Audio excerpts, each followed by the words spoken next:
अब आप इस वीडियो में देख रहे हैं क्लास 9 से साइंस एनसीईआरटी बुक के चैप्टर 3 टिश्यूज इन एक्शन के क्वेश्चन आंसर्स को। First question, meristematic tissue divide repeatedly, what property of their cell allow them to do this. मतलब मेरिस्मेटिक टिश्यू बार बार डिवाइड करते हैं, उनकी सेल्स की कौन सी प्रॉपर्टी उन्हें ऐसा करने देती है। Correct answer is third, they have thin walls, dense cytoplasm and large prominent nucleus. कि इनकी सेल वॉल पतली होती है, साइटोप्लाज्म डेंस होता है और न्यूक्लियस बड़ा व स्पष्ट होता है। रीजन है इसका, meristematic cell are actively dividing cells, thin cell walls allow easy division, dense cytoplasm supports metabolic activity and a large nucleus control rapid cell division। मतलब मेरिस्मेटिक सेल एक्टिवली डिवाइड करने वाली सेल होती हैं, thin cell walls division को आसान बनाती हैं, dense cytoplasm metabolic activity को सपोर्ट करता है और बड़ा न्यूक्लियस रैपिड सेल्स डिवीजन को कंट्रोल करता है। Second question, if a plant is unable to transport food from leaves to root, which tissue is malfunctioning. यदि कोई प्लांट लीव्स से रूट्स तक फूड ट्रांसपोर्ट नहीं कर पा रहा तो कौन सा टिश्यू सही से काम नहीं कर रहा है। Answer is phloem. रीजन है, phloem is responsible for transporting food sugar from leaves to other parts of the plant including roots. If food transport fail, phloem is not functioning properly. कि phloem leaves से plants के दूसरे parts जैसे roots तक food transport करने के लिए responsible होता है। यदि फूड ट्रांसपोर्ट फेल हो जाए तो फिलोम प्रॉपर्ली फंक्शन नहीं कर रहा है। Third question, what are the epithelial tissues that line an animals internal organs, usually only one or a few cell thick. कि एनिमल्स के इंटरनल ऑर्गन्स को लाइन करने वाले एपिथेलियल टिश्यूज आमतौर पर सिर्फ एक या कुछ सेल थिक क्यों होते हैं। Answer is correct number 3, answer number third is correct, to allow quick exchange of material across them, ताकि इनके थ्रू मटेरियल्स का क्विक एक्सचेंज हो सके। रीजन ये है कि थिन एपिथेलियल लेयर डिफ्यूजन की डिस्टेंस को कम कर देती है, पतली एपिथेलियल लेयर डिफ्यूजन की डिस्टेंस को कम कर देती है, जिससे गैसेस, न्यूट्रिएंट्स और वेस्ट का फास्टर एक्सचेंज हो पाता है, जैसे लंग्स और इंटेस्टाइन्स में। Fourth question, you can perform these two jumps, figure 3.12। Straight leg jump, normal jump, straight leg jump, knee keep knees and ankle stiff, bend knees and ankle naturally. How did you ankle, knees and hip position differ between the two jumps? कि इन दोनों jumps में आपके ankle, नी और hip की position कैसे अलग थी। Answer है, in a straight leg jump ankles, knee and hips remain stiff and straight, legs flexible and poor shock absorption. मतलब स्ट्रेट लेग जंप में एंकल्स, नी और हिप्स स्टिफ और स्ट्रेट रहती हैं, फ्लेक्सिबिलिटी कम होती है और शॉक एब्जॉर्प्शन भी पूर होता है। दूसरी तरफ नॉर्मल जंप्स में एंकल, नीज और हिप्स बेंड होती हैं, यह बेंडिंग शॉक एब्जॉर्ब करती है, इंजरी रिस्क को कम करती है और मूवमेंट को स्मूथर और हाइयर बनाती है। Question number 5, which type of joint is involve when you bend your knees and ankle. जब आप अपने नीज या एंकल्स को बेंड करते हो, मोड़ते हो, तब कौन सा जॉइंट टाइप इन्वॉल्व होता है। Answer is hinge joint. Hinge joints movement की एक ही प्लेन बैक या फोर्थ में अलाउ करते हैं, बिल्कुल डोर हिंग की जैसे, दीवार की कुंडी जैसे। नीज और एंकल्स इसी तरीके से मूव करते हैं। Question 6, in each of the following case A, B, C and D, choose the correct option in the given below. Question ये हैं, आंसर आपके सामने पढ़ते हैं। फर्स्ट यहाँ में ऑप्शन है assertion, epithelial is well suited for gas exchange in the lungs. कि एपिथेलियल लंग्स में गैस एक्सचेंज के लिए अच्छी तरह सूटेड है। Reason, it consist of multiple layer of tall cells that slow down diffusion. तो इसमें करेक्ट आंसर थर्ड होगा, assertion is true but reason is false. Reason है कि गैस एक्सचेंज के लिए thin single layer of flat cell जरूरी होती है ताकि डिफ्यूजन फास्ट हो सके, मल्टीपल लेयर डिफ्यूजन को स्लो कर देगी, इसलिए रीजन गलत है। Next, cardiac muscle can contract continuously without fatigue. मतलब कार्डिक मसल बिना थके कंटिन्यूअसली कॉन्ट्रैक्ट कर सकती है। Reason, cardiac muscle cells have a higher number of mitochondria and an abundant blood supply. Correct answer होगा इसमें first, both assertion and reason are true. Reason is the correct explanation of A assertion. Reason है इसका कि cardiac muscles को contest energy की ज़रूरत होती है। अधिक माइटोकॉन्ड्रिया एनर्जी प्रोड्यूस करती हैं और रिच ब्लड सप्लाई ऑक्सीजन देती है। इससे कंटिन्यूस कॉन्ट्रैक्शन बिना फैटिग्यू के संभव है। नेक्स्ट है tendons connect bone to bone allow joint movement.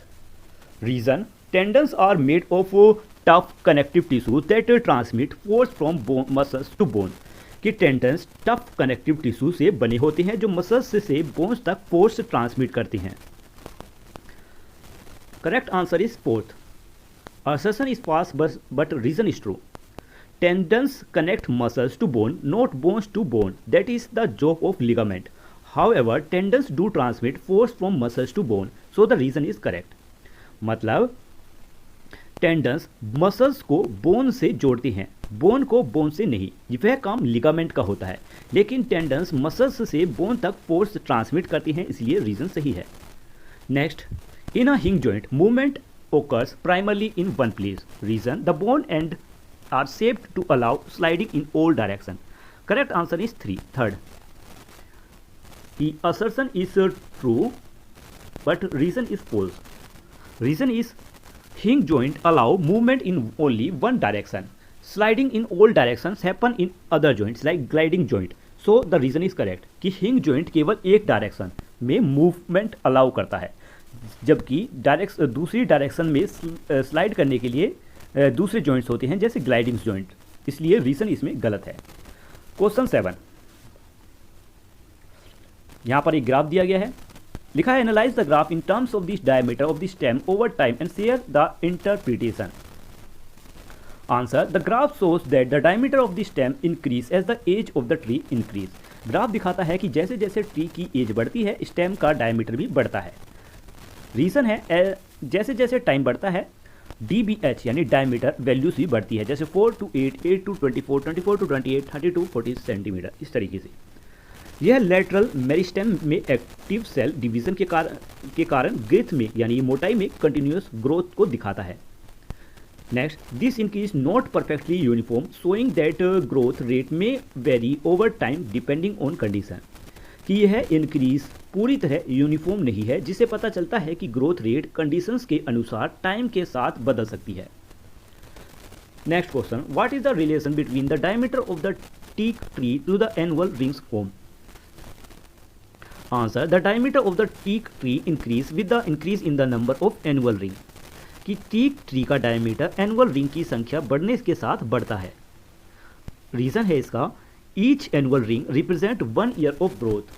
Her annual ring 1 साल की ग्रोथ को रिप्रेजेंट करता है। मोर रिंग्स यानी ज़्यादा रिंग्स ज़्यादा सेकेंडरी ग्रोथ और बड़ा डायमीटर, इसीलिए रिंग्स की संख्या और डायमीटर के बीच डायरेक्ट रिलेशनशिप होता है। Third question, which specialized tissue is responsible for the girth of the stem where it is located. कि कौन सा स्पेशलाइज्ड टिश्यू स्टेम की गिर्थ यानी मोटाई के लिए जिम्मेदार होता है और यह कहाँ लोकेटेड है। Answer the specialised tissue is lateral meristem cambium.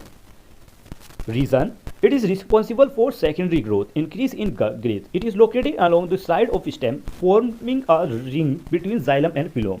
कि यह सेकेंडरी ग्रोथ गिर्थ में इंक्रीज यानी मोटाई में बढ़ोतरी के लिए रिस्पॉन्सिबल होता है। यह स्टेम की साइड में लोकेटेड होता है और जाइलम और फिलोम के बीच एक रिंग बनाता है।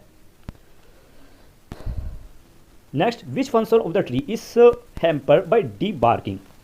कि डी बार्किंग यानी छाल हटाने से ट्री के कौन कौन से फंक्शन प्रभावित होते हैं। Answer protection of the tree, tree की सुरक्षा इस पर असर पड़ेगा। फिर transport of food, photosynthesis products. Reason है कि bark contain protective tissue and phloem. कि बार्क में पेड़ की छाल में प्रोटेक्टिव टिश्यूज और फिलोम्स होती हैं, अगर उसे हटाया तो ट्री की सुरक्षा पर असर पड़ेगा। और ट्रांसपोर्ट ऑफ फूड में के लिए removing bark expose the tree of injury and stop food transport for the leaves to grow. अगर पेड़ की छाल को हटाया जाए तो हटने से ट्री इंजरी के लिए एक्सपोज हो जाएगा और लीव्स से रूट्स तक फूड ट्रांसपोर्ट रुक जाएगा। Next question, which plant tissue would be affected by the further damage to the tree trunk even after debarking. कि छाल के हटने के बाद अगर ट्रंक को और डैमेज होता है तो कौन सा प्लांट टिश्यू अफेक्ट होगा। Answer is vascular tissue especially xylem and phloem. Reason है इसका कि further damage can reach inner tissues, xylem and phloem may get damage, कि आगे का डैमेज इनर टिश्यूज तक पहुंच सकता है जिसमें जाइलम और फिलोम डैमेज हो सकती है। जाइलम जो वाटर ट्रांसपोर्ट करता है और फिलोम जो वुड ट्रांसपोर्ट करता है प्लांट में। नेक्स्ट है which function of the tree would be hampered if the tissue beneath the bark were severely damage. अगर बार्क के नीचे के टिश्यू बहुत ज़्यादा डैमेज हो जाए तो ट्री का कौन सा फंक्शन प्रभावित होगा? Answer transport of water and food. Reason है जाइलम ट्रांसपोर्ट करता है वाटर को, फिलोम फूड को। तो damage to this stop supply and affecting survival of the tree. इनको डैमेज होने से सप्लाई रुक जाती है जिससे ट्री के सर्वाइवल के लिए असर पड़ता है। नेक्स्ट है what assumptions are you making to the answer the question about, how would the answer change if your assumptions are change. कि ऊपर के क्वेश्चन का उत्तर देने के लिए आप कौन सी assumptions ले रहे हैं और अगर ये assumptions अलग बदल जाएं तो आंसर कैसे बदलेंगे। assumptions यानी मान्यताएं। First, bark contain phloem and protective tissues. Bark में फ्लोम और प्रोटेक्टिव टिश्यूज होते हैं। Inner tissues xylem and cambium are intact initially. Inner tissues जैसे जाइलम और कैम्बियम शुरू में इंटैक्ट रहते हैं। Damage is significant enough to affect transport. Damage इतना ज़्यादा है कि ट्रांसपोर्ट को अफेक्ट करे। इफ़ अजम्पशंस चेंज, अगर अजम्पशन यानी मान्यताएं बदल दी जाएं। इफ़ डैमेज इज सेलो, अगर डैमेज सेलो हो इफेक्ट कम हो सकता है। अगर सिर्फ आउटर बार्क हटे तो ट्री सर्वाइव कर सकता है। अगर डीपर टिश्यू डैमेज हो तो ट्रांसपोर्ट पूरी तरह फेल होने से ट्री मर सकता है। Question number 9, Amarpali observed that a young mango sapling stem bends flexibly during monsoon wind does not big। मतलब इस क्वेश्चन में पूछा गया है कि आमरपाली ने देखा कि एक यंग मैंगो सैपलिंग यानी एक छोटा पौधा का स्टेम मॉनसून विंड में फ्लेक्सिबली बेंड करता है यानी झुक जाता है और टूटता नहीं है। इस फ्लेक्सिबिलिटी के लिए कौन सा टिश्यू जिम्मेदार है और बताइए कि अगर यह टिश्यू स्क्लेरेंचाइमा से रिप्लेस हो जाए तो क्या असर पड़ेगा। Answer, this tissue responsible the tissue responsible for flexibility is collenchyma. Reason है इसका कि collenchyma cells have evenly thickened cell wall that provide flexibility and support. This allow the stem to bend without breaking during strong wind. If replaced by sclerenchyma cell have thick lignifying walls and rigid and dead. The stem would become hard and brittle, losing flexibility. As a result, the stem would break easily instead of bending. मतलब इस answer में बताया गया है कि कोलेंचाइमा cell की cell wall unevenly thick होती हैं जो फ्लेक्सिबिलिटी और सपोर्ट देती हैं। इससे स्टेम स्ट्रॉन्ग विंड में बिना टूटे बेंड कर पाता है। यदि इसे स्क्लेरेंचाइमा से रिप्लेस कर दिया जाए, स्क्लेरेंचाइमा सेल की वॉल्स थिक और लिग्निफाइड होती हैं और ये रिजिड व डेड होती हैं। स्टेम हार्ड और ब्रिटल हो जाती हैं, फ्लेक्सिबिलिटी खो देती हैं, जिसके परिणाम ये होगा, रिजल्ट ये होगा कि स्टेम बेंड होने की बजाय आसानी से टूट जाएगी। क्वेश्चन नंबर 10, सोहन ने सुगरकेन के रीजनरेशन के लिए एक एक्सपेरिमेंट डिज़ाइन किया जिसमें उसने कटिंग्स का इस्तेमाल किया। उसने दो प्रकार के कटिंग्स के लिए टाइप ए और टाइप बी चुने। कुछ हफ्तों बाद टाइप बी कटिंग स्प्राउट होकर सुगरकेन प्लांट्स बन गए जबकि टाइप ए कटिंग स्प्राउट नहीं हुए। क्वेश्चन ये है कि why were the type B cutting able to grow as sugarcane but type A could not.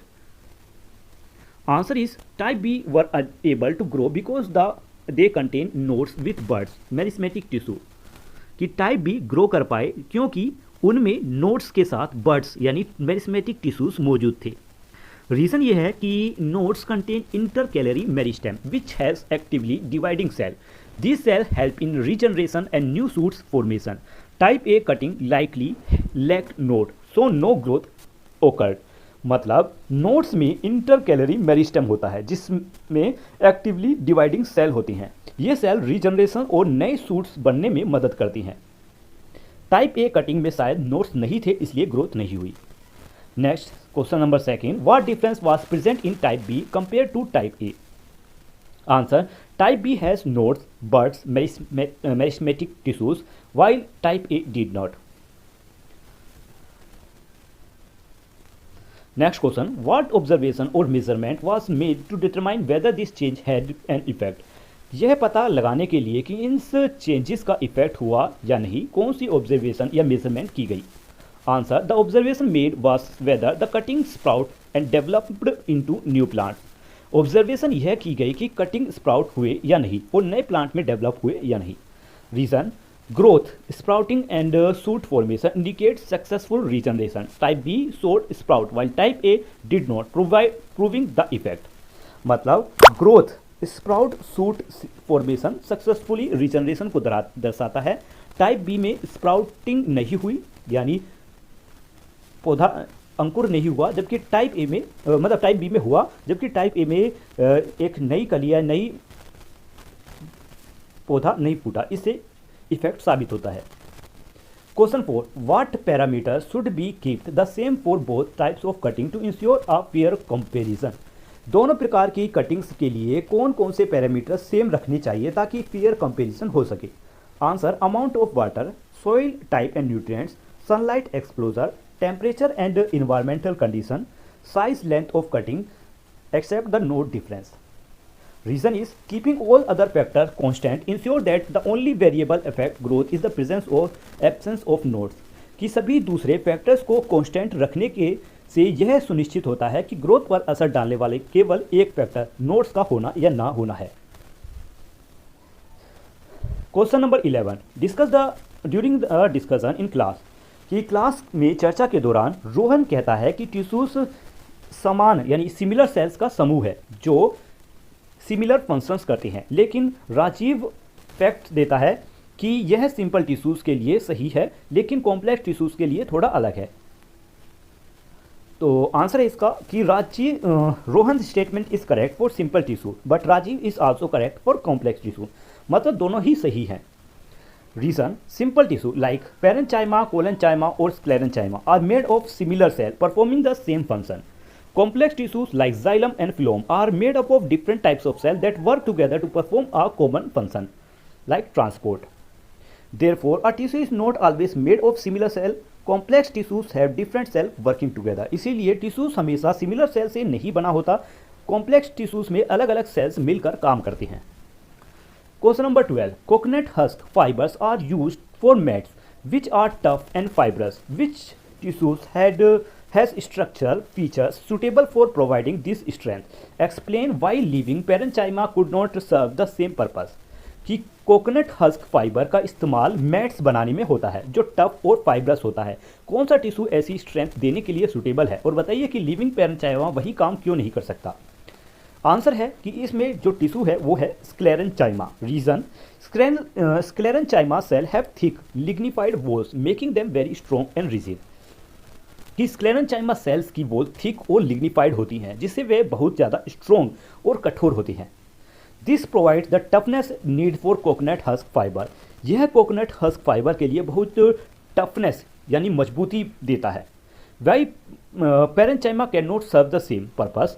पैरेंचाइमा cells are living with the thin cell walls. They are soft and flexible, mainly for storage and photosynthesis. They lack the strength and rigidity need for making tough fibers। कि दूसरी तरफ पैरेंचाइमा वही काम नहीं कर सकते क्योंकि पैरेंचाइमा cells living होती हैं और उनकी सेल वॉल्स पतली होती है। वे सॉफ्ट और फ्लेक्सिबल होती हैं और मुख्य रूप से स्टोरेज और फोटोसिंथेसिस के लिए ज़रूरी होती हैं। उनमें टफ फाइबर्स बनाने के लिए स्ट्रेंथ और रिजिडिटी नहीं होती। Question number 13, Vibha claimed to her friend Neha that merismatic cells are located only at the root and shoot apiece. What do you think about this statement?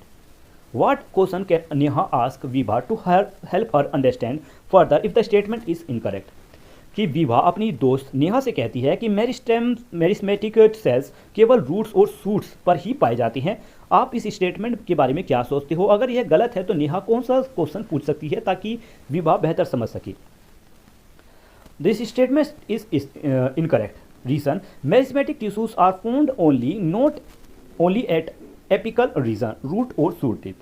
कि meristematic tissues केवल apical regions जैसे root और shoot के tips पर ही नहीं पाए जाते but also S, बल्कि इन्हें और भी रूप में पाया जाता है जैसे lateral meristem, increase growth of stem, intercalary meristem eight node और बेस ऑफ इंटरनोड्स, अब है कि नेहा ने यह क्वेश्चन पूछे होंगे या पूछ सकती है, if meristematic tissue is only at the tip then how does the stem increase in thickness और how does grass regrow after cutting. अगर मेरिस्मेटिक टिश्यू सिर्फ टिप्स पर ही होता है तो स्टेम की थिकनेस कैसे बढ़ती है या ग्रास कटने के बाद फिर से कैसे ग्रो करती है। Question number 14, a plant cell and an animal cell are of same size, which cell will have a large vacuole, give reason. एक प्लांट सेल और एक एनिमल सेल का साइज एक समान है, किस सेल में बड़ा वैक्यूल होगा, कारण बताइए। The plant cell will have a large vacuole because plant cells have a large central vacuole that store water and maintain tubular pressure. Animal cell have small and temporary vacuoles. मतलब vacuoles काम आते हैं store करने के लिए। तो plant cell में एक बड़ा सेंट्रल वैक्यूल होता है जो वाटर स्टोर करता है और टर्कर प्रेशर बनाए रखता है। एनिमल सेल्स में छोटे या टेम्पररी वैक्यूल्स होते हैं। नेक्स्ट है question, what assumptions are you making to answer the question about. Answer is, the plant cell is a typical mature plant cell. The animal cell is a typical animal cell without large storage vacuoles. Both cells are healthy and normal.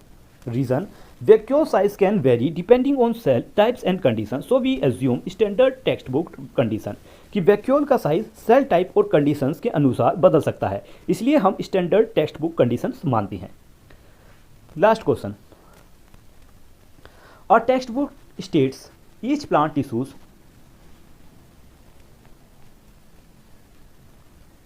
हाँ, कि एक text book में लिखा है कि हर plant tissue केवल एक specific functions करता है। इस स्टेटमेंट की करेक्टनेस को जांचने के लिए आप कौन कौन से क्वेश्चन पूछोगे और इन क्वेश्चंस के आंसर्स जानने के लिए आप किन टिश्यूज के एग्जाम्पल लेंगे, ये इस क्वेश्चन में पूछा गया है। तो अब आंसर पढ़ते हैं। Question to examine this statement, does any tissue perform more than one function. क्या कोई टिश्यू एक से अधिक फंक्शंस कर सकता है। Do different tissue sometimes share function. क्या अलग अलग टिश्यूज भी एक फंक्शंस शेयर करते हैं। Can the same tissue perform different role in different condition. क्या एक ही टिश्यू अलग अलग कंडीशन में अलग अलग रोल निभा सकता है। अब एग्जाम्पल टू चेक, जांच के लिए ये एग्जाम्पल ले सकते हैं। Parenchyma store food, perform photosynthesis, helps in healing और सो मल्टीपल फैक्टर फंक्शंस। यह मल्टीपल फंक्शंस दिखाता है। Collenchyma provide support, allow flexibility, more than one role, एक से अधिक रोल हो तो। Xylem transport water, provide mechanism support multiple functions के लिए। और फिर है conclusion, the statement is not completely correct. यह स्टेटमेंट पूरी तरह सही नहीं है। Reason, many plant tissues perform more than one function so they are not limited to a single specific function. कि कई प्लांट टिश्यूज एक से अधिक फंक्शंस करती हैं, इसीलिए वे केवल एक स्पेसिफिक फंक्शन तक सीमित नहीं होते। अब आप